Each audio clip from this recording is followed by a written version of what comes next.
রব্বুল আলামিন সর্বপ্রথম যখন আদম আলাইহিস সালামকে দুনিয়াতে পাঠান, সর্বপ্রথম যে মসজিদ নির্মিত হয়েছে সেটা হলো কাবা।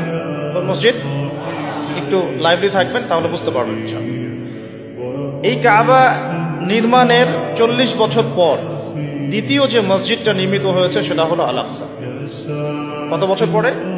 মাত্র 40 বছর। এই আল আকসাই পৃথিবীর ইতিহাসের দ্বিতীয় মসজিদ। অগণিত নবী রসুল এখানে জন্ম নিয়েছেন, এই বাইতুল মুকাদ্দাসে এখানে বেড়ে উঠেছেন। এই জায়গা কেন্দ্র করে তারা বিশ্বকে শাসন করেছেন, দাওয়াতি কাজ করেছেন, আল্লাহ তাওহীদের বাণী প্রচার করেছেন। এই আল আকসাই হচ্ছে নবী ইব্রাহিম আলাইহিস সালামের হিজরতের জায়গা। আমি শুধু মূল পয়েন্টসগুলো টাচ করছি, আপনারা বিস্তারিত আপনারা পড়ে নেবেন। এই আল আকসাই হচ্ছে নবী ইব্রাহিম আলাইহিস সালামের হিজরতের জায়গা। তিনি থাকতেন ব্যাবিলনে, ইরাকের বাবেল শহরে। সেখান থেকে মূর্তি পূজারী পরিবার ত্যাগ করে তিনি চলে গিয়েছিলেন এই আল আকসায়, জেরুজালেমে। ওই জায়গাকে তখন বলা হতো শাম। এখন ওই জায়গাকে শামই বলা হয়, কিন্তু এখন শাম বলতে আমরা বেসিক্যালি সিরিয়াকে বুঝি। কিন্তু আসলে শাম শব্দ দিয়ে এই সিরিয়া শুধু না, প্যালেস্টাইন, লেবানন, জর্ডান, সিরিয়া পুরো জায়গাটাই শামের অন্তর্ভুক্ত। আগে ওই জায়গাকে বলা হতো কেনান। কি বলা হতো? কেনান। তো ইব্রাহিম আলাইহিস সালাম যখন সেখানে হিজরত করেন, সেখানে তাকে কেন্দ্র করে একটা প্রশস্ত নববী আদর্শ, তাওহীদের প্রতিষ্ঠা, একটা নববী রুহানি পরিবেশ গড়ে ওঠে। এবং ইব্রাহিম আলাইহিস সালামের দুজন স্ত্রী ছিলেন, সারা আলাইহিস সালাম এবং হাজারা আলাইহিস সালাম। সারা আলাইহিস সালাম তার সাথে ওখানে থাকতেন, ওই কেনানে, অর্থাৎ বাইতুল মুকাদ্দাসের কাছাকাছি। আর আরেক স্ত্রী হাজারা আলাইহিস সালাম থাকতেন এই মক্কায়, কাবায়, যাকে কেন্দ্র করে এখানে একটা সভ্যতা গড়ে ওঠে, যেটা আপনারা জানেন ইসমাইল আলাইহিস সালামের কুরবানি। এবং এই বংশেই নবী সাল্লাল্লাহু আলাইহি ওয়াসাল্লামের একজন দাদা আছেন, তার নাম হলো আদনান। আবু তো আদনান না, আদনান। এবং এই আদনান কেন্দ্র করে ওখানে আদনানি আরব বলে একটা ট্রাইব চালু আছে। ওখানে আরবের অনেকগুলো ধারা আছে, আরবে আরিবা, আরবে বাইদা, আরবে মুস্তারিবা। এভাবে আস্তে আস্তে একটা পর্যায়ে গিয়ে আদনানি আরব একটা আরব দেখা যায়।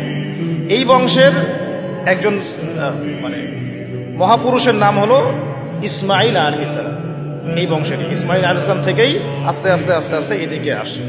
আর এই আদনানি আরব যারা, তাদের বংশেই শেষ নবী মুহাম্মদ সাল্লাল্লাহু আলাইহি ওয়াসাল্লামের জন্ম হয়েছে। কারণ এই বংশেই হচ্ছে বনু হাশিম এবং কোরাইশদের মধ্যে একটা ট্রাইব বনু হাশিমের মধ্যে আমাদের প্রিয় নবী মুহাম্মদ রাসূলুল্লাহ সাল্লাল্লাহু আলাইহি ওয়াসাল্লামের জন্ম হয়েছে।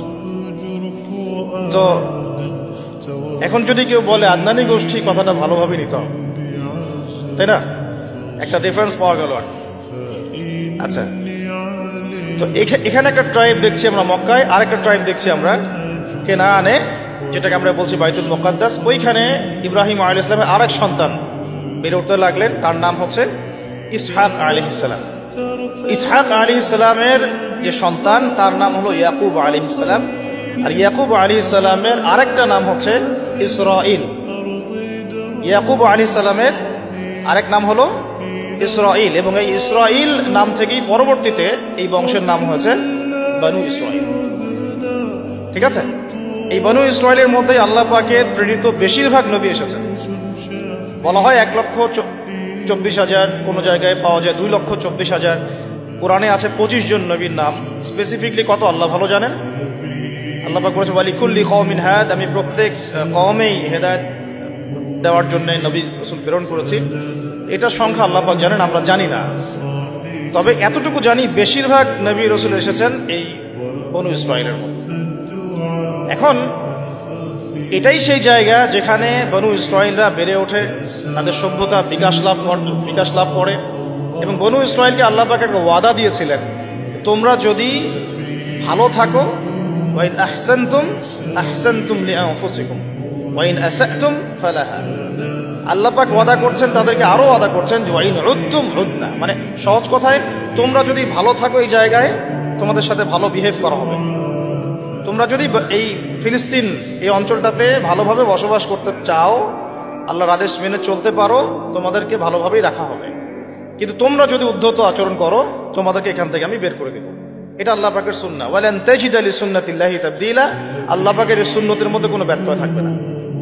এই প্রতিশ্রুতি তাদেরকে দেওয়া হলো এবং তারা সেখানে থাকতে লাগলো। প্রথমে তারা বেশ ভালোই ছিল এবং তারা কিন্তু তখন মুসলিমই ছিল, কারণ তারা আল্লাহ পাকের আনুগত্য করতেন। প্রত্যেক নবী ইহুদি ছিল না, তারা ছিল মুসলিম।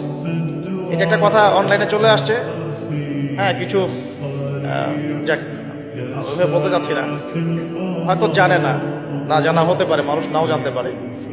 কোন নবী রাসূল ইহুদি বলা যাবে না, তারা মুসলিম ছিলেন, কারণ তারা আল্লাহ পাকের দাসত্ব করতেন, ইখলাসের সাথে আত্মসমর্পণ করতেন।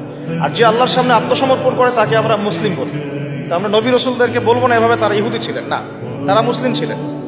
তবে সভ্যতাটার নাম ছিল বনু ইসরাইল, বংশটার নাম ছিল বনু ইসরাইল। তো বনু ইসরাইল থেকে ইহুদি নাম কিভাবে হলো সেটাও আমি একটু পরে বলছি।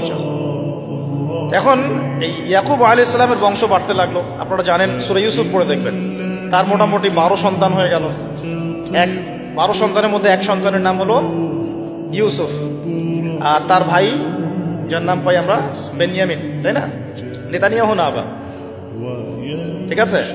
বেনিয়ামিন। নামগুলো কেন মিলে যায় বুঝেন? তারা কিন্তু তাওরাত, ওল্ড টেস্টামেন্ট, নিউ টেস্টামেন্ট এগুলো ঘাটাঘাটি করে এই নামটার আগে ওদের একটা ভিশন আছে, ওইদিকে আমরা পড়ে আসতেছি। এখন এই ইয়াকুব আলাইহিস সালামের যে কওম, যে ট্রাইব, তার যে সন্তানরা, ওই সৎ ভাইদের গল্প আপনারা জানেন, সূরা ইউসুফ বিস্তারিত পড়লে দেখবেন তারা দুর্ভিক্ষের কবলে পড়ে সেখান থেকে মিশরে আসে। মিশরে কিভাবে আসলো তারা? আচ্ছা, তার আগে আপনাদেরকে একটা শব্দ বলি, সেটা হলো হোলি ল্যান্ড। এই শব্দটাকে মাথায় রাখবেন, হোলি ল্যান্ড। শুধু ফিলিস্তিন জুড়ে নয়, বরং মিশরের নীল নদ থেকে শুরু করে ইরাকের ইউফ্রেটিস পর্যন্ত এই পুরো জায়গাটাকে বলা হয় হোলি ল্যান্ড। এই জিনিসটা মাথায় রাখবেন। এখনকার বিশ্বের যত কিছু হচ্ছে হোলি ল্যান্ডকে কেন্দ্র করে, এবং ভবিষ্যতেও যা হবে বিশ্বে ওই জায়গার স্বাধীনতাকে কেন্দ্র করে। ওই জায়গার দখলদারিত্ব নিয়েই সব কনফ্লিক্টগুলো হতে থাকবে ওয়ার্ল্ডে। জায়গাটার নাম হোলি ল্যান্ড। এই হোলি ল্যান্ড শব্দটা কিন্তু কোরআন থেকে নেওয়া হয় নাই, এটা ওরা ওদের মতো করে সাজিয়ে নিয়েছে, ওদের ওল্ড টেস্টামেন্ট, নিউ টেস্টামেন্ট থেকে। তারা মনে করে এবং তারা দাবি করে, এই জিউসরা, যে এই পুরো হোলি ল্যান্ড আল্লাহ তাদেরকে দিয়েছেন। নাউজুবিল্লাহ। কাদেরকে দিয়েছেন আমরা দেখবো এখন ইনশাআল্লাহ। এখন এই হোলি ল্যান্ড বলতে শুধু ফিলিস্তিন না, তাহলে পুরো মিশর থেকে নিয়ে একদম ইউফ্রেটিস, ইরাকের ইউফ্রেটিস নদী পর্যন্ত, যেখান থেকে সোনার পাহাড় বের হবে।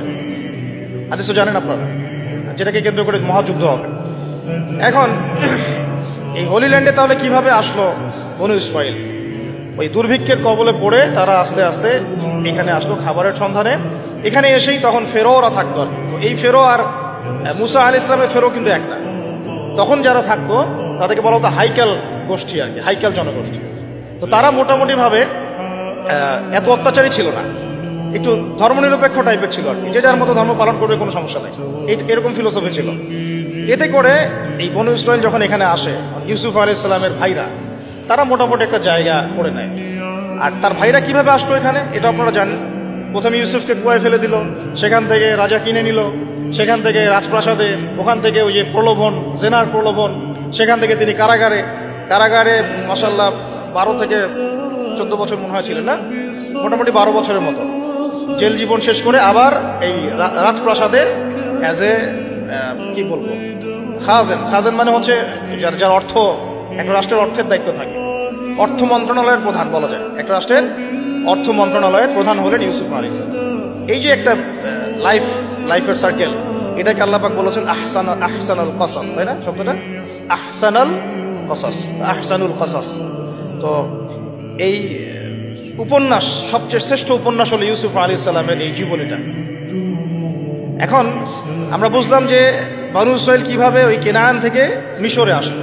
ইউসুফ আলাইহিস সালাম যখন এখানে পলিটিক্যাল পাওয়ারটা পেলেন, তখন তিনি বাবাকে নিয়ে আসলেন, মাকে নিয়ে আসলেন, ভাইদেরকে নিয়ে আসলেন, সবাইকে মাফ করে দিলেন। এখানে আবার বনু ইসরাইলের আবাদি গড়ে উঠল। এভাবে আস্তে আস্তে বনু ইসরাইল ছড়িয়ে যেতে লাগলো। মোটামুটি 100-200 বছর তারা এখানে খুব শান্তিতে ছিল, যতক্ষণ না এই হাইকেল জনগোষ্ঠীকে সরিয়ে দিয়ে ফেরাউনরা ক্ষমতা দখল করেছে। ফেরাউনরা আবার উগ্র, এরা আবার ওই রকম না, ওই মানে সেকুলার মাইন্ডেড না। ওরা দাবি করে যে আনা রব্বুকুমুল আ'লা, আমি তোমাদের মহান। এখানে আর ওই সুযোগ নাই ধর্ম পালনের। এবং তারা খুব বেশি অত্যাচার করতে পছন্দ করত। আপনারা কোরআন খুললেই দেখবেন প্রথম দিকে আছে ইউযাবিহুনা আবনাআকুম ওয়া ইস্তাহিউনা নিসাআকুম। বাচ্চাদেরকে জবাই করত, ছেলেদেরকে জবাই করত, মেয়েদেরকে জীবিত রাখত। এদের আন্ডারে, এই ফেরাউনদের আন্ডারে থেকে বনু ইসরাইলরা যে নির্যাতনটা স্লেভারি যে নির্যাতনটা সহ্য করেছে, এই সময়টা আমার ধারণা এই সময়টা তাদের সাইকোলজিক্যাল একটা পরিবর্তন হয়েছে। এটা আমার শুধু কথা না, ডক্টর রাগিব সার্জানি থেকে শুরু করে আলী মোহাম্মদ সাল্লাবি এই কথা বলেছে যে যখন তারা ফেরাউনের আন্ডারে থেকে এই টর্চার সহ্য করেছে প্রায় এরকম 100 বছর, 100 বছর একটা জাতি যখন এভাবে টর্চার সহ্য করতে থাকে, চোখের সামনে জবাই করে দেওয়া হচ্ছে বাচ্চাদেরকে, ছেলেদেরকে, মেয়েদেরকে ধর্ষণ করা, জীবিত রাখা, তখন এই স্লেভারির মধ্যে থাকতে থাকতে ওদের মধ্যে একটা অ্যারোগেন্সি চলে আসে। ঠিক ওই একই কাজটা কিন্তু ওরা এখন মুসলমানদের সাথে করতেছে। খেয়াল করে দেখেন, ওই জিনিসটার শিক্ষা তারা এই ফেরাউনদের কাছ থেকে পেয়েছে। বুঝাতে পারছি আমি কথা কি? আচ্ছা, যাই হোক, এভাবে ফেরাউনদের আন্ডারে তারা থাকতে লাগলো এবং বনু ইসরাইল দাসত্বের শৃঙ্খলে আবদ্ধ হয়। তারা দেখেন ওই জেরুজালেম থেকে এখানে দাসত্বের শৃঙ্খলে আবদ্ধ হওয়ার কারণ কি? আল্লাহ পাকের হুকুম আহকাম থেকে তারা সরে গিয়েছে। এবার আল্লাহ পাক আবারও তাদের প্রতি দয়া করলেন। কি দয়া করলেন? আল্লাহ পাক তাদেরকে আবার একজন নবী দিলেন। সেই নবীর নাম নবী মুসা আলাইহিস সালাম। কি নাম? মুসা আলাইহিস সালাম তাদেরকে আবার এই জায়গা থেকে উদ্ধার করলেন। ইতিহাস বলতে যাচ্ছি না, আপনারা পড়েছেন, অনেকেই জানেন। কোরআনের পাতায় পাতায় ফেরাউন আর বনী ইসরাইল, কিভাবে ফেরাউনকে ডুবে মারা হলো, কিভাবে বনী ইসরাইলকে নিয়ে তিনি এখান থেকে বের হলেন, গিয়ে বনী ইসরাইল ফেরাউনের হাত থেকে নাজাত পেয়ে যখন ফেরাউনের দলবল লোহিত সাগরে ডুবে মরলো, এরপরে কিন্তু মুসা আলাইহিস সালাম তার এই অনুসারীদেরকে নিয়ে এই জেরুজালেমের দিকে আবার যাচ্ছিলেন। মনে আছে? তারা 40 দিনের মধ্যে বাছুর পূজা শুরু করলো। মনে আছে না? 40 দিনের মধ্যে তারা বাছুর পূজা শুরু করলো। ওখানে সামেরি নামে একজন ব্যক্তি বের হলো, সে মানুষকে মূর্তি পূজা শেখানো শুরু করলো। ইউসুফ আলাইহিস সালামের সোনালী যুগ থেকে নিয়ে মুসা আলাইহিস সালাম এই পর্যন্ত এখানেও কিন্তু মোটামুটি 200-400 বছর চলে গেছে। এরপরে নাজাতপ্রাপ্ত বনী ইসরাইল যাদের প্রতি আল্লাহ পাক রহম করলেন, তাদেরকে নিয়ে মুসা আলাইহিস সালাম এই ফিলিস্তিনের দিকে এগিয়ে যাচ্ছিলেন। যেতে যেতে আল্লাহ রাব্বুল আলামিন তাদেরকে একটা আদেশ করলেন যে ওই বাইতুল মুকাদ্দাসে এখন আমালেকা সম্প্রদায় বসবাস করছে। কোন সম্প্রদায়? এখন আমালেকা। এরা অনেক শক্তিশালী, খুবই ফিজিক্যালি স্ট্রং। তো তোমাদেরকে ওই জায়গা যদি এখন পেতে হয় তাহলে এদের সাথে জিহাদ করতে হবে। এই ঘটনাটা কিন্তু সূরা বাকারার শেষের পারার মধ্যে আছে, একদম শেষের দিকে। তো মুসা আলাইহিস সালামের জীবদ্দশায় এই জিহাদটা হয়নি। মুসা আলাইহিস সালামের জীবদ্দশায় এই আদেশটা এসেছিল, কিন্তু মুসা আলাইহিস সালাম তার অনুসারীদেরকে বলেছিলেন যে আল্লাহ পাক আমাদেরকে জিহাদ করে বাইতুল মুকাদ্দাস জয় করতে বলেছেন। তখন তার অনুসারী বনু ইসরাইল বলেছিল, ইযহাব আনতা ওয়া রাব্বুকা ফাকাতিলা, তুমি আর তোমার রব দিয়ে যুদ্ধ করো, আমরা এখানে বসে থাকলাম। ওয়া ইন্না হাহুনা কাঈদুন।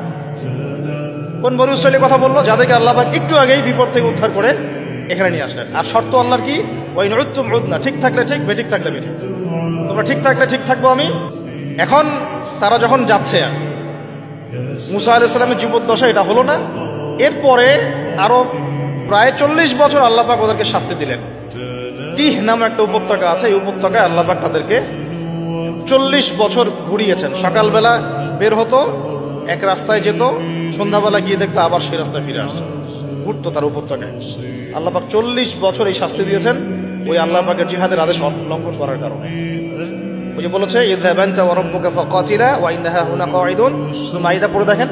এই আদেশটা লঙ্ঘন করার কারণে আল্লাহ পাক এভাবে শাস্তি দিয়েছেন। 40 বছর চলে গেল। এরপরে তারা আবার চিন্তা করলো যে আমরা ইস্তেগফার করে আল্লাহ থেকে ফিরে আসি। আল্লাহ পাক তৌফিকও দিলেন। আল্লাহ পাক তাদের কাছে আরো একজন নবী পাঠালেন, যার নাম হচ্ছে কি নাম? না, হারুন না, ইউশা বিন নুন। মাশাআল্লাহ, ভেরি গুড, ইউশা বিন নুন। তো ইউশা বিন নুন যখন নবী হলেন, তখন তারা আবার দাবি করলো যে আমাদেরকে জিহাদের পারমিশন দেন আল্লাহর কাছ থেকে, আমরা যুদ্ধ করে আমালেকা সম্প্রদায়কে বের করে দিয়ে আমরা বাইতুল মুকাদ্দাস জয় করি। দেখেন ইতিহাস কত ঘুরছে ওই জায়গাকে কেন্দ্র করে। আর এটা অক্টোবর মাসের ঘটনা না, এটা ঘটনা প্রায় 5000 বছর পুরাতন হিস্ট্রি এটা। তারপরে ওই নবী বলছেন যে আল্লাহ যদি আদেশ করেন তোমরা কি আবার পৃষ্ঠ প্রদর্শন করবে না? তো তারা বলছে না, আমরা কেন পালিয়ে যাব? আমাদের সন্তানদেরকে হত্যা করা হচ্ছে, ইত্যাদি ইত্যাদি, বাড়িঘর থেকে উচ্ছেদ করা হচ্ছে, আমরা কেন জিহাদ করব? ওয়ামা লানা আল্লা নুকাতিলা ফি সাবিলিল্লাহ ওয়া ক্বাদ উখরিজনা মিন দিয়ারিনা ওয়া আবনাইনা, সূরা বাকারার শেষের দিকে পড়বে। তো এখন আল্লাহ পাক যখন আদেশ করলেন, তখন তারা বলছে আমরা এই নেতাকে মানি না। আল্লাহ পাক একজন নেতা নিযুক্ত করলেন, যার নাম হচ্ছে তালুত। যার নাম তালুত। তো তালুতকে তারা আর মানতে চাচ্ছে না, কারণ কিভাবে তালুত নেতা হতে পারে? ওর তো সম্পদও নাই, ওর তো স্ট্যাটাসও নাই। আমাদের মানে পরিবেশে নেতা হওয়ার মানদণ্ড যার সম্পদ থাকতে হয়, স্ট্যাটাস থাকতে হয়। আল্লাহ পাক বললেন যে আমি তাকে দুটো গুণ দিয়েছি, নেতৃত্বের আমি তাকে স্পেশাল দুটো গুণ দিয়েছি। ওয়া যাদাহু বাসতাতান ফিল ইলমি ওয়াল জিসমি, আল্লাহ পাক তাকে জিসম এবং ইলম দিয়েছেন। সুবহানাল্লাহ। নেতৃত্বের গুণাবলী কি পেলাম আমরা এখন? জিসম মানে ফিজিক্যালি সুস্থ থাকতে হবে এবং শারীরিকভাবে শক্তিশালী হতে হবে এবং ইলম থাকতে হবে। এখন এসবের দরকার হয় না, দরকার হয় এখন খালি দরকার হয় তার চরিত্র ফুলের মতো পবিত্র। That's all. যাই হোক, ওইদিকে যাচ্ছি না। আর কিছু বিষয় নিয়ে কথা বলার রুচি হয় না আমার, এটা তার মধ্যে একটা। এখন আসুন, ইউসা বিন নুনের আন্ডারে তালুত সেনাবাহিনী নিয়ে এগিয়ে গেলেন বাইতুল মুকাদ্দাসের বনে। বাইতুল মুকাদ্দাসকে জয় করার জন্য আল্লাহ পাক পরীক্ষা নিলেন যে এই নদী পার হওয়ার জন্য একটা শর্ত, নদী পার হবে, পানি খেতে পারবে না। যারা পানি পান করবে তারা আমার সাথে যুদ্ধ করতে পারবে না। তাফসীরের কিতাবে আসছে যে মাত্র 313 জন পানি পান করে নাই, বাকি সবাই পানি পান করছে। মাত্র 313 জন পানি পান করে নাই, বাকি সবাই পানি পান করছে। এখন তালুত এই 313কে নিয়ে এগিয়ে গেলেন বাইতুল মুকাদ্দাসের দিকে। যুদ্ধ চলতে লাগলো। যুদ্ধের মধ্যে দাউদ আলাইহিস সালাম ছিলেন সেনাবাহিনীতে একজন, তখন তার বয়স মাত্র 15-16 হবে। তো ওই দিক থেকে আসছে একজন সেনা আমালেকা সম্প্রদায়ের, তার নাম জালুত। সে খুবই শক্তিশালী, একজনই একাই সে 10 জনের সাথে লড়তে পারে। এদিক থেকে মাত্র একজন ছোট কিশোর দাউদ আলাইহিস সালাম, যিনি তালুতের সেনাবাহিনীর মধ্যে আছেন। উনি কিন্তু এখনো নবী নন, ঠিক আছে, উনি কিন্তু এখনো নবুয়ত পান নাই, সেনাবাহিনীর মধ্যে আছেন। একটা গুলতি নিক্ষেপ করে তালুতের এক চোখকে তিনি ফুটা করে ফেললেন। সরি, জালুতের এক চোখে ফুটা করে ফেললেন কে? দাউদ আলাইহিস সালাম। দাউদ আলাইহিস সালাম মাত্র একটা গুলতি দিয়ে, জালুতের বর্ম পরা ছিল, শুধু চোখ দেখা যাচ্ছিল, ওই চোখ বরাবর নিশানা করে তার চোখটাকে ফুটা করে ফেললেন। এতে করে জালুত মারা গেল। জালুতের মৃত্যু দেখে ওই আমালেকা সম্প্রদায় ভয়ে কাঁপতে লাগলো। মাত্র 313 নিয়ে তালুত এই বাইতুল মুকাদ্দাস জয় করলেন। বাইতুল মুকাদ্দাস জয় করার দিনে আসরের ওয়াক্ত হয়ে যাচ্ছিল, সূর্য ডুবে যাচ্ছিল। তখন তালুত আল্লাহর কাছে দোয়া করেন, এই নবী এবং তালুত তারা সবাই মিলে, এই 313 জন আল্লাহর কাছে দোয়া করেন, আল্লাহ আমাদেরকে একটু সময় দান করেন, বরকত দান করেন, যাতে করে আমরা যুদ্ধটা শেষ করতে পারি, আজকে আমরা যেন ওখানে প্রবেশ করতে পারি। আল্লাহ রাব্বুল আলামিন সুবহানাল্লাহ এই সূর্যের ঘূর্ণনটাকে থামিয়ে দিলেন। ইতিহাসে এটা একবার হয়েছে, কোরআন সাক্ষী আছে, হাদিসে সাক্ষী আছে, দলিল আছে। এটা কিন্তু দাজ্জালের সময় হবে কিনা আল্লাহ ভালো জানেন, কারণ তখন কিন্তু প্রথম দিনটা 1 বছরের সমান হবে। কিভাবে একটা দিন 1 বছরের সমান হতে পারে আমাদেরকে ভাবতে হবে। তো এটা হয়েছে হিস্ট্রিতে একবার, সূর্যের ঘূর্ণন আল্লাহ থামিয়ে দিয়েছেন, তারা যুদ্ধ করেছে, বাইতুল মুকাদ্দাস জয় করেছে। কারা এরা? এরা বনু ইসরাইল, তালুতের বাহিনী, ইউসা বিন নুনের উত্তরসূরি, এবং এইখানে আছে দাউদ আলাইহিস সালাম। তারপরে দাউদ আলাইহিস সালাম সেখানে নবী হলেন। তার আগে বনু ইসরাইল ভালোভাবেই চললো, কোনো সমস্যা করে নাই। এরপরে দাউদ আলাইহিস সালাম যখন ক্ষমতায় আসলেন, নবুয়ত পেলেন, তাকে 40 বছর আল্লাহ পাক ওই জায়গা থেকে বিশ্ব শাসন করার অধিকার দিয়ে দিলেন। তাহলে বাইতুল মুকাদ্দাস এবং আল আকসার ওই জায়গা থেকে 40 বছর বিশ্ব শাসন করেছেন দাউদ আলাইহিস সালাম। এবং তার শাসনটা এত সমৃদ্ধ ছিল যে তিনি যখন জাবুর তেলাওয়াত করতেন, তখন এই যে পাখি, মাছ, এগুলো সবাই কাছাকাছি চলে আসতো শোনার জন্য। আল্লাহ পাক তাকে স্পেশাল অনেকগুলো ক্ষমতা দিয়েছেন, যেমন লোহা, তামা, এগুলোর উপর একটা কর্তৃত্ব দিয়েছেন। যেভাবে ইচ্ছা তিনি এটাকে ঘুরাতে ফেরাতে পারতেন, অস্ত্র শস্ত্র বানাতে পারতেন। আল্লাহ পাক অনেক মর্যাদা দিয়েছেন দাউদ আলাইহিস সালাম। আর দাউদ আলাইহিস সালাম সম্পর্কে আরেকটা হাদিস আপনাকে বলে দেই যে আদম আলাইহিস সালাম কিন্তু তার সন্তানদের সবাইকে দেখেছেন। সব সন্তান থেকে তার সামনে আমাদের সবাইকে দেখেছেন তিনি। আপনি আপনি আপনি আমি সবাই, সবার মানে প্রতিবিম্ব এবং সেই পিঁপড়ার আকৃতিতে আল্লাহ রাব্বুল আলামিন তার সামনে উপস্থাপন করেছিলেন। এবং এটা তিনি সবাইকে দেখেছেন, এবং একজনকে দেখে তার খুব পছন্দ হয়েছে, খুব ভালো লেগেছে, মিষ্টি, খুব ভালো লেগেছে, আকর্ষণীয়। জিজ্ঞাসা করেছেন, আল্লাহ আমার এই সন্তানের নাম কি? আল্লাহ পাক বলেছেন তার নাম দাউদ। তার হায়াত কত? আল্লাহ পাক বলছেন 60 বছর। তখন তিনি বলছেন আদম আলাইহিস সালাম, আল্লাহ আমার হায়াত থেকে 40 বছর তাকে দিয়ে। দাউদ আলাইহিস সালাম 100 বছর বেঁচে ছিলেন। দাউদ আলাইহিস সালাম সম্পর্কে আরেকটা আয়াত আছে কোরআন, এটা স্পেশাল। আল্লাহ পাক দুজনকেই, মাত্র 2 জন নবীকে আল্লাহ পাক কোরআনে খলিফা বলেছেন। যদিও প্রত্যেক নবী আল্লাহর খলিফা, প্রত্যেক ন্যায়পরায়ণ শাসক আল্লাহর খলিফা, কিন্তু আল্লাহ পাক স্পেশালি 2 জন নবীকে খলিফা বলে সম্বোধন করেছেন। একজন হচ্ছেন আদম আলাইহিস সালাম, আরেকজন দাউদ আলাইহিস সালাম। এগুলো মিলাবেন। খলিফার কাজ আমি অনেকদিন বলেছি, খলিফার কাজ হচ্ছে ইন্না জাআলনাকা খলিফাতান ফিল আরদ, আমি তোমাকে পৃথিবীতে খলিফা করেছি, ফাহকুম বাইনান নাসি বিল হক, মানুষের মাঝে হকের মানদণ্ডে বিচার ফয়সালা করো। ন্যায় বিচার করা হচ্ছে খলিফার কাজ। যে সমাজে ন্যায় বিচার করে সে আল্লাহর খলিফা, যে করে না সে শয়তানের খলিফা। সিম্পল। ফাহকুম বাইনান নাসি বিল হক ওয়া লা তাত্তাবি'ল হাওয়া, নিজের প্রবৃত্তির অনুসরণ করো না। ইউদিল্লাকা আন সাবিলিল্লাহ, তাহলে আল্লাহর পথ থেকে এটা তোমাকে সরিয়ে নিয়ে যাবে। ইন্নাল্লাযীনা ইউদিল্লুনা আন সাবিলিল্লাহ লাহুম আযাবুন শাদীদ, যারা আল্লাহ পাকের পথ থেকে বিচ্যুত হয়ে যায় এদের জন্য মর্মান্তিক শাস্তি অপেক্ষা করছে। বিমা নাসু ইয়াউমুল হিসাব, যেহেতু কিয়ামতের হিসাবের দিনটা ওরা ভুলে গেছে। দাউদ আলাইহিস সালামের পরে সাকসেসফুলি আরো 40 বছর এই বিশ্বটাকে শাসন করেছেন ফ্রম জেরুজালেম তার ছেলে সুলাইমান আলাইহিস সালাম, এবং তার শাসনটা তার বাবার চেয়ে আরো সুপিরিয়র ছিল। এমন শাসন, এমন সভ্যতা যেটা পৃথিবীর ইতিহাসে না কখনো ছিল, না এখন আছে, না কখনো হবে, না কখনো হবে। এমনকি ঈসা ইবনে মারিয়ামের সময়ও না, যিনি সামনে 40 বছর খেলাফা ওখান থেকে কায়েম করবেন, তখনও না। কারণ তিনি দোয়া করেছেন, রব্বি হাবলি মুলকান লা ইয়ানবাগি লি আহাদ, আল্লাহ আমাকে এমন এক রাজত্ব দেন যেটা আপনি আর কখনো কাউকে দেন নাই, দিবেন। কে দোয়া করেছেন এটা? সে ভাষা বুঝতেন, পিঁপড়ার ভাষা বুঝতেন, তার আদেশে জিনরা কাজ করত। জিনদেরকে বলতেন সমুদ্রে ডুব দিয়ে মণিমুক্তা নিয়ে আসো, বের করতো। এমন একটা প্রাসাদ নির্মাণ করেছেন যেখানে পা ফেললে মনে হচ্ছে যে সমুদ্রে পা ফেলছে, এত স্বচ্ছ। সাবার রানীর সিংহাসন তুলে নিয়ে আসলেন মুহূর্তের মধ্যে, চোখের পলক ফেলতেই সিংহাসন হাজির। এরকম সভ্যতা, টেকনোলজি আবিষ্কার হয়নি, ইনশাল্লাহ হবে। যতই মঙ্গল গ্রহে যাওয়ার স্বপ্ন দেখাক নাসা, এগুলো সম্ভব না। এই টেকনোলজি আসে, যেটা ছিল সুলাইমান আলাইহিস সালামের সময়, এটা পৃথিবীতে না ছিল কখনো, না আছে, না থাকবে, শুধুমাত্র তার সময় ছিল।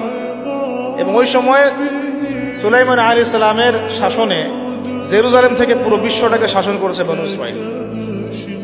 এবং তারা তখন মুসলিম ছিল, আত্মসমর্পণকারী আল্লাহর বান্দা ছিল, তারা কিন্তু খারাপ ছিল না তখন। এরপরে তাদের অধঃপতনটা শুরু হয়। এরপর থেকে আমি একটু গুটিয়ে নেই, অনেক সময় তো নেওয়া যাবে না। এরপর থেকে অধঃপতনটা শুরু হয়। কিরকম? তারা আবার আল্লাহ পাকের বিধিবিধান যেগুলো, সেগুলো লঙ্ঘন করে। মৌলিকভাবে তারা কয়েকটা বিধিবিধান লঙ্ঘন করেছে। একটা হচ্ছে শিরক। এক নম্বর কি? শিরক। তারা আল্লাহ পাকের সাথে শিরক করা শুরু করলো, নবীর আদেশ লঙ্ঘন করা শুরু করলো, এবং অর্থনৈতিক জীবনে গিয়ে সুদ খাওয়া শুরু করলো। সুদের কথাটা মারাত্মকভাবে আসছে ওদের কাছে, ওদের ব্যাপারে। সুদ তারা চালু করলো, সুদ। অন্যের সম্পদ আত্মসাৎ করা শুরু করলো, ঠিক যেমন এখনকার মনিটরি সিস্টেম দিয়ে তারা করছে, সেম জিনিস। এবং তারা মাদক দ্রব্যটাকে অ্যাভেলেবল করে ফেললো, জেনাটা বেড়ে গেল, জেনা। এই পাপাচারগুলো যখন বাড়তে থাকলো, আল্লাহ পাক তখন তাদের উপরে অন্য পরাশক্তি চাপাই দিলেন। তাদের মধ্যে দুইজনের নাম মেনশন করবো আমি আজকে শুধু। একজন হচ্ছে নেবুজাত নেজার, একজনের নাম নেবুজাত নেজার। সে এসে আক্রমণ করে পুরা বানু ইসরাঈলকে একদম ম্যাসাকার করে ওখান থেকে বের করে। ওরা যা করতেছে এখন ফিলিস্তিনিদের উপরে, এর চাইতেও ভয়ঙ্কর শাসক ছিল নেবুজাত নেজার, যাকে অনেকে বুখতে নাসর বলে না। তিনি একজন রোমান পারস্যের সম্রাট ছিল আর কি। সে এসে পুরো বাইতুল মুকাদ্দাস জয় করে এই ফাসেক, যারা বনু ইসরাঈলের মধ্যে ফাসেক জালেম হয়ে গেছে যারা, ওদেরকে পিটিয়ে এখান থেকে বের করে দিল, দিয়ে পুরো জায়গাটা দখল করলো। বাচ্চাদেরকে হত্যা করেছে, মেয়েদেরকে ধর্ষণ করেছে, এবং ছেলেদেরকে হত্যা করেছে। এভাবে সুদীর্ঘকাল চলতে লাগলো। আবার আল্লাহ পাক তাদের দিকে আবারও মুখ ফিরিয়ে তাকালেন। আল্লাহ পাক তাদেরকে আরো একটা চান্স দিলেন। ওই জায়গায় নেবুজাত নেজারের ওই সভ্যতার পতন হলো, তারা আবার বাইতুল মুকাদ্দাসে। এরপরে তারা আবার সেখান থেকে, এখানে একটা বিষয় ভুল হয়ে গেল। নেবুজাত নেজার একটা কাজ করেছিল, সে ওই বনু ইসরাঈলের মধ্যে অবাধ্য যারা, ওদেরকে বেঁধে নিয়ে ব্যাবিলনে নিয়ে আসছে, এই ইরাকের ব্যাবিলনে। এখানে দাসত্বের জীবনে তাদেরকে অভ্যস্ত করেছে, ওই ফেরাউনদের মতোই। তো এই দাসত্বের জীবনে যখন তারা আছে, তখন তারা আলোচনা করতো একে অপরের সাথে যে আমাদের একজন মাসিহ আসবে। কে আসবে? আমাদের একজন মাসিহ আসা বাকি আছে, একজন নবী আসা বাকি আছে, যিনি আসলে আমরা আবার বাইতুল মুকাদ্দাস ফিরে পাবো। তারা এখন চর্চা করতো, তাদের যে ধর্মগ্রন্থ তাওরাত, তালমুদ, এগুলোতে এটা লেখা ছিল। তারা এভাবে চিন্তা করত, এইভাবে তারা স্বপ্ন দেখতে থাকলো ওই দাসত্বের জীবনে। আল্লাহ পাক তাদের সেই মাসিহকে পাঠালেন। আলহামদুলিল্লাহ, সেই মাসিহ হচ্ছেন ঈসা আলাইহিস সালাম। তো মাসিহ ঈসা আলাইহিস সালাম যখন আসলেন, তারা তাদের মাসিহকে চিনতে ভুল করলো, ব্যর্থ হলো। বরং তারা তাকে অপবাদ দিল যে সে একজন জারদ সন্তান, নাউজুবিল্লাহ, তার মা একজন ব্যভিচারিণী, নাউজুবিল্লাহ। মনে আছে সূরা মারিয়াম? তারা এভাবে অপবাদ দেওয়া শুরু করলো। তখন আল্লাহ পাক দ্বিতীয় গজবটা পাঠালেন, যেটা একটু আগে বলতে চাচ্ছিলাম। দ্বিতীয় গজবটা পাঠিয়েছেন আল্লাহ পাক রোমান সেনাপতি টাইটাসের হাত দিয়ে। রোমান সেনাপতি টাইটাস দ্বিতীয়বার এসে নেবুজাত নেজারের মতোই এদেরকে আবার ওখান থেকে বের করে। লাতুফসিদুন্না ফিল আরদি মাররাতাইন, লাতুফসিদুন্না ফিল আরদি মাররাতাইন, দুইবার তোমরা এই জমিনে ফাসাদ সৃষ্টি করবো। আল্লাহ পাক সূরা বনী ইসরাঈলে বলেছেন ওইটা। এই দুইবার হচ্ছে এই দুইবার, নেবুজাদ নেজারের সময় একবার, তার আগে একবার, আর এই যে রোমান সম্রাট টাইটাসের সময়। প্রথমবার কারণ কি ছিল? তারা সুলাইমান আলাইহিস সালামের এই যে রেখে যাওয়া সালতানাত এবং সে আদর্শ ঐতিহ্য ইমান এগুলো রক্ষা করতে ব্যর্থ হলো। দ্বিতীয়বার তারা তাদের মাসিহকে চিনতে ব্যর্থ হলো। এবার রোমান সেনাপতি ওখানে আবার ম্যাসাকার করলো, একদম জেনোসাইড। এক কথা আমরা কি বলি, জেনোসাইড। যেমন ওই যে আপনারা ওই হিটলারের ঘটনাগুলো পড়েন না, দেখেন জেনোসাইড জেনোসাইড একটা শব্দ শোনেন, এরকম। তারপর বাকি যে বনু ইসরাঈলগুলো বেঁচে ছিল ওদেরকে আল্লাহ রাব্বুল আলামিন পৃথিবীর বিভিন্ন জায়গায় উদ্বাস্তুর মতো রেখে দিলেন, এক জায়গায় থাকতে পারলো না তারা। আর সবাই মিলে ওই বাইতুল মুকাদ্দাসে থাকতে পারলো না, কেউ এখানে কেউ এখানে কেউ এখানে কেউ এখানে। বেশিরভাগ চলে গেল মদিনার দিকে। কোন দিকে? মদিনার তখন নাম হচ্ছে ইয়াসরিব, আর কিছু আছে খাইবারে। এই বিচ্ছিন্ন ভাই উদ্বাস্তুর মতো, তারা তখন কোনো রাষ্ট্র নাই। কোন জায়গা থেকে এখানে আসলো দেখেন, রুলিং স্টেট থেকে। রুলিং স্টেট থেকে কোন কোন জায়গা থেকে আসতেছে দেখেন, মিশর থেকে মুসার হাত ধরে আবার এখানে, আবার তালুত, আবার জালুত, আবার দাউদ, আবার সুলাইমান, আবার ব্যাবিলন, এখান থেকে আবার মাসিহকে চিনতে ব্যর্থ হওয়া, তারপর আবার ঘুরে ফিরে উদ্বাস্তুর মতো বিশ্বের বিভিন্ন জায়গায় ছড়িয়ে ছিটিয়ে থাকে। ইতিহাস অনেক গভীর। এবার আল্লাহ পাক তাদেরকে আরো একটা সুযোগ দিলেন। সুবহানাল্লাহ, আল্লাহ পাকের কত দয়া আর কত ধৈর্য, চিন্তা করলে আমাদের মনে হয় ইনশাআল্লাহ আমরা জান্নাতে যাব। ওরা যা করেছে অবাধ্যতা, তারপরে ওদের অবাধ্যতার ইতিহাস রচনা করা যাবে, রচিত হয়েছে, মহাকাব্য রচনা করা যাবে ওদের অবাধ্যতা নিয়ে। ঠিক আছে, তারপরে আল্লাহ পাক আরো একটা চান্স দিলেন। সুবহানাল্লাহ, ওদের মাসিহকে চিনতে তো ভুল করলোই, ওকে তো গালি দিলই ঈসা আলাইহিস সালামকে। শুধু তাই না, তারা তাকে হত্যারও চেষ্টা করলো, এবং তারা এর আগে অনেক নবীকে হত্যাও করেছে, যেমন জাকারিয়া আলাইহিস সালাম, যেমন ইয়াহইয়া আলাইহিস সালাম, তাদেরকে হত্যা করা হয়েছে। সূরা ইয়াসিন পড়লে আপনি দেখবেন একদিনেই তারা 3 জনকে হত্যা করেছে, একদিনেই 3 জনকে। এখন মাসিহকে চিনতে ব্যর্থ হওয়ার পরে আল্লাহ পাক তাদেরকে তো আযাব দিলেনই, ওই রোমান সম্রাট টাইটাসের হাত দিয়ে উদ্বাস্তুর মতো রেখে দিলেন, কিন্তু আরেকটা সুযোগ আল্লাহ পাক তাদেরকে দিলেন। এই সুযোগটা ছিল আমাদের নবী মুহাম্মদ সাল্লাল্লাহু আলাইহি ওয়াসাল্লাম। সর্বশেষ একটা চান্স থাকলো, যদি নবী মুহাম্মদ সাল্লাল্লাহু আলাইহি ওয়াসাল্লামের আনুগত্য করে ফিরে আসে, তাহলে ইনশাআল্লাহ মুসলমান হলে আবারও বিশ্বের বুকে তারা দাপটের সাথে চলতে পারবে, যেমন সাহাবা একরাম চলেছে। বুঝতে পারছেন কথা? এখন এই কথাটা বলে নেই যে তারা কিন্তু ঈসা আলাইহিস সালামকে হত্যা করার চেষ্টাও করেছে। এটা সূরা নিসা মাইদা পড়লে আপনি বুঝতে পারবেন। আল্লাহ পাক বলেছেন ওয়ামা কাতালুহু, তারা চেষ্টা করেছে কিন্তু তারা ওদের মাসিহকে হত্যা করতে পারে নাই। ওয়ামা সালাবুহু, তারা তাকে ক্রুশবিদ্ধ করতে পারে নাই। বাল রাফাআহুল্লাহু ইলাইহি, বরং আল্লাহ পাক তাকে তার কাছে উঠিয়ে নিয়েছে। ওয়ালাকিন শুববিহা লাহুম, কিন্তু তাদের মনে হয়েছিল যে তারা তাকে হত্যা করেছে। তারা মনে করে তারা ঈসা আলাইহিস সালামকে হত্যা করেছে।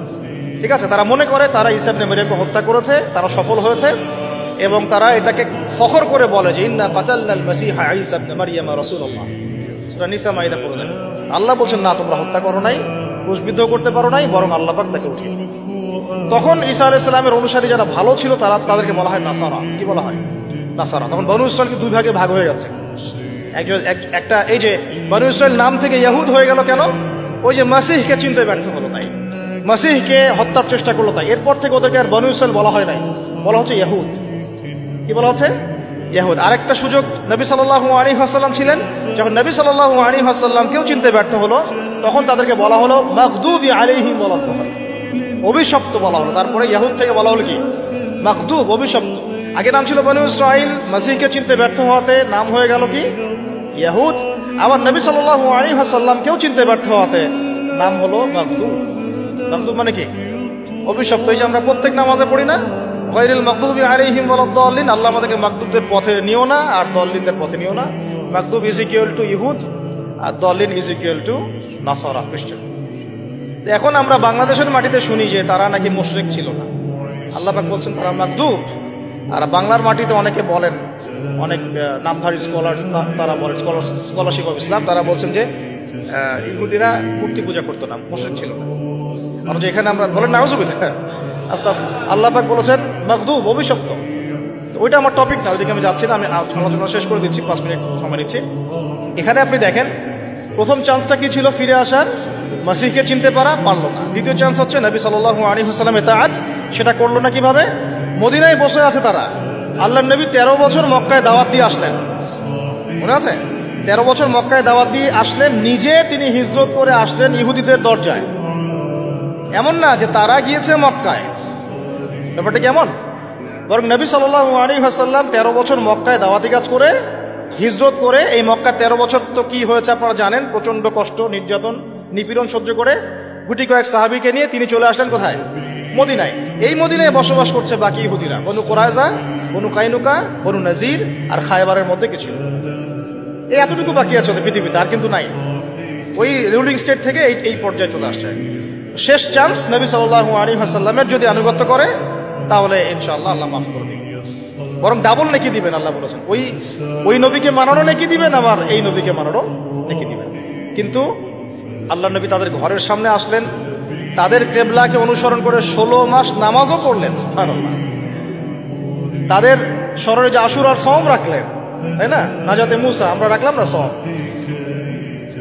কেন ওদের কিবলা ফলো করলাম? একাত্মতা পোষণ করার জন্য, যে আমরা সবাই এক, সবাই মুসলিম, প্রত্যেক নবী আল্লাহর পক্ষ থেকে আসছেন, লা নুফাররিকু বাইনা আহাদিন মির রুসুলিহি, এটা প্রমাণ করলাম আমরা। শুধু তাই না, ওখান থেকে মেরাজও হলো, সুবহানাল্লাহ। আল্লাহ নবীকে ওখানে নিয়ে যাওয়া হলো, সেখান থেকে মেরাজ হলো, ওখানে তিনি নবীদের ইমামতি করলেন। সমস্ত নবী ইমামতি কে করলেন? নবী মুহাম্মদ সাল্লাল্লাহু আলাইহি ওয়াসাল্লাম। কোন জায়গা থেকে? মক্কা থেকে না বাইতুল মুকাদ্দাস? বাইতুল মুকাদ্দাস। তাহলে ইহুদিদের সাথে আমরা কিন্তু সত্য একদম ওদের ঘরে নিয়ে গেলাম, কিন্তু এর পরেও বনু কুরাইজা, কাইনুকা, নাজির স্বীকার করলো।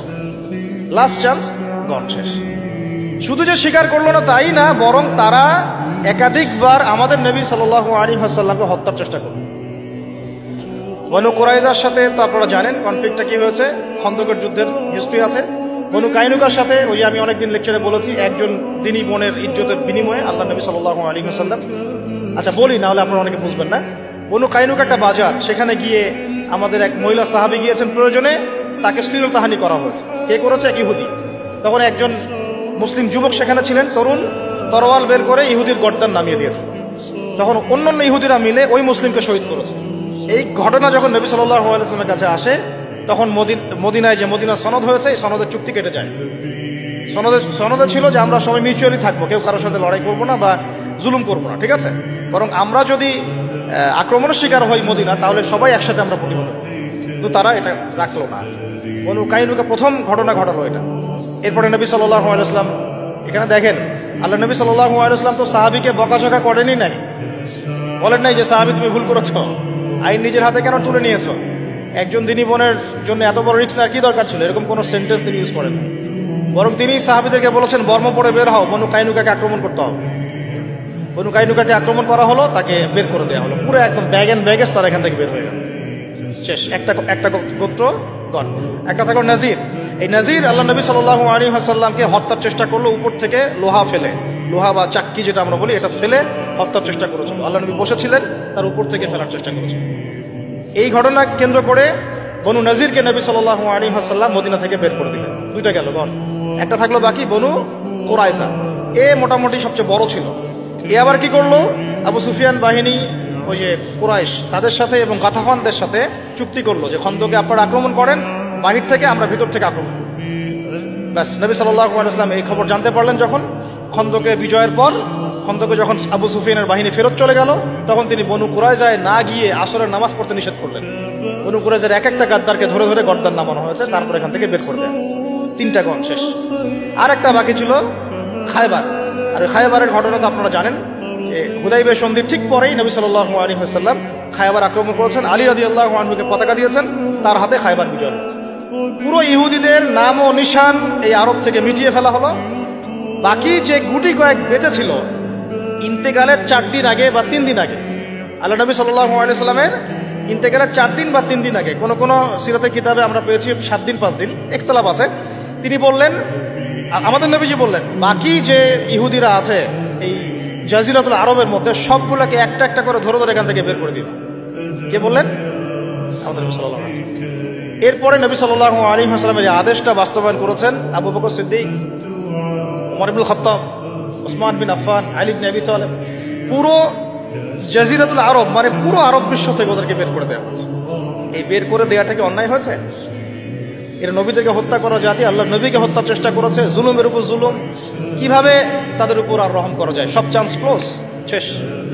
এতগুলো সুযোগ তো আমরা পাই নাই, যত সুযোগ ওরা পেয়েছে। এরপরে নবী সাল্লাল্লাহু আলাইহি সাল্লামের 4 খলিফার যুগ শেষ। 5 মিনিট এদিকে মনোযোগ দেন, জাস্ট 5 মিনিট। নবী সাল্লাল্লাহু আলাইহি ওয়াসাল্লামের 4 খলিফার যুগ শেষ। 4 খলিফার যুগ ছিল 30 বছর। কত বছর? 30 বছর। তারপরে উমাইয়াদের যুগ চলেছে 97 বছর। কত বছর? তারপরে আব্বাসীয়রা এসেছে, আব্বাসীয়দের যুগ চলেছে প্রায় 550 বছর। তারপরে ফাতেমিরা একদিকে ছিল, আন্দালুসিয়া একটা খেলাফা ছিল, মোগলরা ছিল, আফগানরা ছিল, আবার সালাউদ্দিন আইয়ুবী রাহিমাহুল্লাহ একটা সালতানাত ছিল, আবার এখানে জেঙ্গিদের একটা ছিল, আর ওসমানীয়দের একটা ছিল। এই যে 1200, এটা মোটামুটি 1250 বছর। আল্লাহ নবীর ইন্তেকালের পর থেকে প্রায় 1250 বছর হবে আর কি, 1200-1250 বছর। এই 1200-1250 বছরে তারা আর কোনোদিনও এই বাইতুল মুকাদ্দাসে ঢুকতে পারে না, শুধুমাত্র কয়েকটা ক্ষেত্র ছাড়া। ওই ক্ষেত্রগুলোর 1 নম্বর ক্ষেত্র হচ্ছে 1099 সালে। কত সালে? 1099 সালে তারা একবার ট্রাই করলো ক্রুসেড যুদ্ধের মধ্য দিয়ে ওই জায়গায় ঢোকার, এবং তারা সফলও হয়েছিল। তারা সেটাকে দখল করতে সক্ষম হলো। কেন দখল করতে সক্ষম হলো? কারণ তখন মুসলমানদের চরিত্র বনু ইসরাইলদের মতো হয়ে গিয়েছে। কথা বুঝতে পারছেন কি? আমরা ওদের মতো হয়ে গিয়েছিলাম। ওই ঈমান চলে গেল, আমল চলে গেল, তাসকিয়া চলে গেল, আমরাও হারাম খাওয়া শুরু করলাম, আমরা একে অপরের সাথে কনফ্লিক্টে চলে গেলাম, দুর্বল হয়ে গেলাম। ওরা এসে দখল করে 1099 দখল করেছে। বেশি দিন লাগে নাই, মাত্র 80 থেকে 90 বছরের মধ্যে 1187-তে আবার সালাউদ্দিন আইয়ুবী রাহিমাহুল্লাহ ওটা আবার ফাতহ করেছে। কত বছর? মাত্র 80 থেকে 90 বছরের মধ্যে। এই মানুষকে নিয়েও বাংলাদেশে বিতর্ক হচ্ছে। এই মানুষকে নিয়েও বাংলাদেশে বিতর্ক, এটা বাংলাদেশেই সম্ভব। কারণ আমরা সবাই হিস্ট্রি পড়ি না, আমরা ইসলামের কিছু অংশ মানার চেষ্টা করি, কিছু অংশ মানতে চাই না। এই জন্য এখানেই পসিবল। অন্য জায়গায় হলে এটা যদি উমর ইবনুল খাত্তাবের সময় এরকম কথা কেউ বলতো, গর্দান নামাই দিত। আইয়ুবী রাহিমাহুল্লাহর সময় যদি এরকম কথা কেউ বলতো, ধরে ধরে গর্দান নামাই দিত। অথবা এতটুকু না করলে হয়তো জেলে তো ঢুকাইত, এতটুকু তো করতেন, বা বেত্রাঘাত করতেন, সবার সামনে লাঞ্ছিত করতেন। 1099 সালে যখন ক্রুসেডাররা এটা দখল করেছে, তার মাত্র 80-90 বছরের মধ্যেই আইয়ুবী রাহিমাহুল্লাহ আবার গিয়ে ওটাকে দখল করেছে, মাত্র 80 থেকে 90 বছর। এরপরে তারা আরো 3-4টা ক্রুসেড লঞ্চ করেছে, একটা দুইটা না। দ্বিতীয় ক্রুসেড, তৃতীয় ক্রুসেড, চতুর্থ ক্রুসেড। প্রত্যেক ক্রুসেডেই দেখা গেছে একদিনে 70,000 করে মুসলমানকে মারা হয়েছে। আমরা এগুলো জানি না। তারপরে অনেক হিস্ট্রি বলতে সময় পাবো না আজকে। দ্বিতীয় তৃতীয় ক্রুসেডের মাঝখানে এমনও ঘটনা ঘটেছে, মুসলমানরা যখন ডিফেন্স করছিল, ওরা 3 লক্ষ সৈন্য নিয়ে আসছে, যার মধ্যে 2,95,000 ওই যুদ্ধের মাঠে মারা গেছে, 5,000 পালায় বাঁচতে পারছে। এরকম করে লড়ছিলেন আমাদের বাবারা। তারপরে আপনারা ওই সাইফুদ্দিন কুতুজের নাম শুনবেন, নুরুদ্দিন জেঙ্গির নাম শুনবেন, অনেকে জাহের বাইবারাসের নাম শুনবেন, রুকনুদ্দিন বাইবারাসের নাম শুনবেন। সবাই ব্যাক টু ব্যাক ক্রুসেডগুলোকে প্রতিহত করে করে বাইতুল মুকাদ্দাসকে রক্ষা করেছে। এই রক্ষা চলেছে দীর্ঘদিন। তারপর ওসমানীয়রা ক্ষমতা এসেছে। আর্তুগরুল নাম শুনেছেন না? আর্তুগরুল গাজীর ছেলে ওসমান যখন ক্ষমতায় আসে, সালতানাত প্রতিষ্ঠা করে, সে বাইতুল মুকাদ্দাসের এই অটোম্যানদের হাতে চলে যায়। প্রায় 697 বছর অটোম্যানরা এটাকে ধরে রেখেছিল। অটোম্যান বলতে বোঝাচ্ছে উসমানীয়রা। এরপরে 1914 সালে এসে প্রথম ওয়ার্ল্ড ওয়ার হয়েছে। এই ফার্স্ট ওয়ার্ল্ড ওয়ারে এসে ওরা এটাকে দখল করেছে। কার হাত ধরে? ব্রিটেনের হাত ধরে। তারপরে ওর মধ্যে সব ইহুদিরা ঢুকলো, জায়গাটা দখলও করলো, মুসলমানদেরকে মেরে কচুকাটা করলো, বাড়িঘর থেকে উচ্ছেদ করলো। ওই নেবুজারনেজার যা করেছিল, টাইটাস যা করেছিল, যুগ যুগ ধরে যা হয়ে এসেছে, ওই একই জিনিসটাকে পুনরাবৃত্তি করলো মুসলমানদের সাথে এবার ইহুদিরা। 1914 সাল থেকে শুরু হলো ব্রিটেনের হাত ধরে, প্রথম বিশ্বযুদ্ধের ঠিক পর যখন ওসমানীয়দের পতন হয়ে গেছে। বেশি দিন হয় নাই, এই তো 1914, 100 বছর হয়েছে কেবল। এই লাস্ট 100 বছরটা হচ্ছে আমাদের অধঃপতনের সময়। লাস্ট 100 বছরে আমরা এই দাসত্বের জীবনে চলে আসলাম। আমরা এখন এগুলো নিয়ে স্বপ্ন দেখছি, আমরা আবার বিজয় করবো ইনশাআল্লাহ। কিন্তু লাস্ট 100 বছরে আমাদের এই অবস্থাটা হয়েছে। 14তে ঢুকে আস্তে আস্তে রাষ্ট্রটাকে বড় করার চেষ্টা করেছে। দফায় দফায় সংঘাত হয়েছে। প্রথম দিকে মুসলমানরা শান্তিপূর্ণভাবে অ্যাক্টিভিটিস নিত, সভা হতো, সেমিনার হতো, সিম্পোজিয়াম হতো, মিছিল হতো। 1933 পর্যন্ত এভাবে চলেছে। তারপর 1933-এর পরে 33 থেকে 40-এর মধ্যে আল কাসাম ব্রিগেড তৈরি করা হয়েছে। আল কাসাম ব্রিগেড এর নেতৃত্ব দিয়েছিলেন ইজউদ্দিন কাসাম। কি নাম? ইজউদ্দিন কাসাম। তিনি এটাকে সশস্ত্র আন্দোলনের রূপ দিয়েছিলেন। তখন ওদের সাথে আমাদের সশস্ত্র জিহাদগুলো শুরু হয়েছে আবার নতুন। এটা অক্টোবর মাসে শুরু হয় নাই, 1914 সাল থেকে শুরু হয়েছে, যখন তার এই জায়গা দখল করেছে। আমাকে বলেন তো ফিকহের ফতোয়া কি হবে যখন তারা এই জায়গাটা দখল করবে? ওই দিন থেকেই কি জিহাদ ফরজ হয়ে যায়নি ওখানে? হয় নাই? এবং ওই যে সুদীর্ঘ 100 বছরে যে মুসলমানরা করে আসছে, তাহলে এটা কি নতুন করে তারা লঞ্চ করলো না? 100 বছর থেকেই হচ্ছে। ইতিহাস না জানলে মানুষ মনে করবে যে অক্টোবর থেকে শুরু হলো, মনে হয় ন। ইউসুদ্দিন কাসসাম এটা 1935 থেকে 40-এর মধ্যে ফর্ম করা হয়েছে। দীর্ঘদিন এভাবে চলতে আসে 48 সাল পর্যন্ত ব্রিটেনের সহযোগিতায় তারা ওই রাষ্ট্রের মধ্যে ঘাঁটি গেড়ে বসতে পারে। কত সাল পর্যন্ত? 48। তারপরে ওয়ার্ল্ডের মধ্যে একটা পরিবর্তন আসে। ওই যে 45-এ যখন সেকেন্ড ওয়ার্ল্ড ওয়ার হয়, তখন রুলিং স্টেট চেঞ্জ হয়ে যায়, ব্রিটেনের জায়গায় চলে আসে আমেরিকা, এবং আমেরিকার হাত ধরে ওরা আরো শক্তিশালী হওয়া শুরু করে।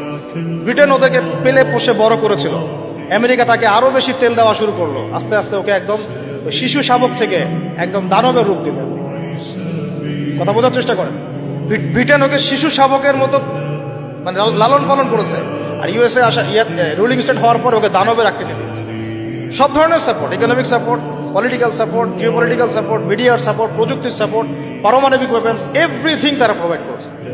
পুরো 48 থেকে নিয়ে এই যে এখন 23 পর্যন্ত দফায় দফায় 4টা বা 5টা বড় বড় যুদ্ধ হয়েছিল।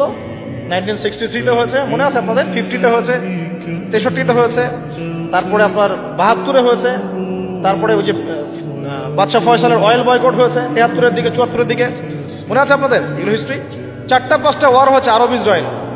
কারেন্ট অ্যাফেয়ার্সগুলো পড়ে দেখেন, আপনারা পাবেন। 4টা-5টা দফায় হয়েছে, কিন্তু কোনোটাতেই মুসলমানরা আর পেরে ওঠে নাই। লাস্ট এই 100 বছরে মুসলমান আর পেরে ওঠে নাই।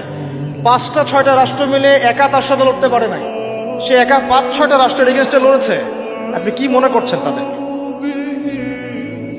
তারা ওই আগের ওই দুর্বল অবস্থায় নাই, তারা সবকিছু নিয়ন্ত্রণ নিয়ে নিয়েছে ওই জায়গা থেকে, এই দুটো রাষ্ট্রের হাত ধরে ধরে। প্রত্যেকটা ডিপার্টমেন্ট ওয়াইজ আমি মেনশন করলাম কোন কোন ডিপার্টমেন্ট। তারপরে আস্তে আস্তে যখন ইন্তেফাদা শুরু হলো 80-র দশকের দিক থেকে, 83, 87, 94, এই করতে করতে 1993-তে অসলো শান্তি চুক্তি হয়েছিল। আপনারা পড়ে দেবেন। দ্বিজাতি, এর আগে আবার দ্বিজাতি নীতি হয়েছে, ইত্যাদি ইত্যাদি। দ্বিজাতি নীতি মুসলমানরা কখনো মানে নাই। কেন আমরা 2টা রাষ্ট্রনীতি মানবো? ওটা আমাদের জায়গায় আমাদের এক রাষ্ট্রনীতি থাকবে। তোমরা এখানে বাইরে থেকে উড়ে এসে জুড়ে বসছো, এখান থেকে তোমরা চলে যাবা।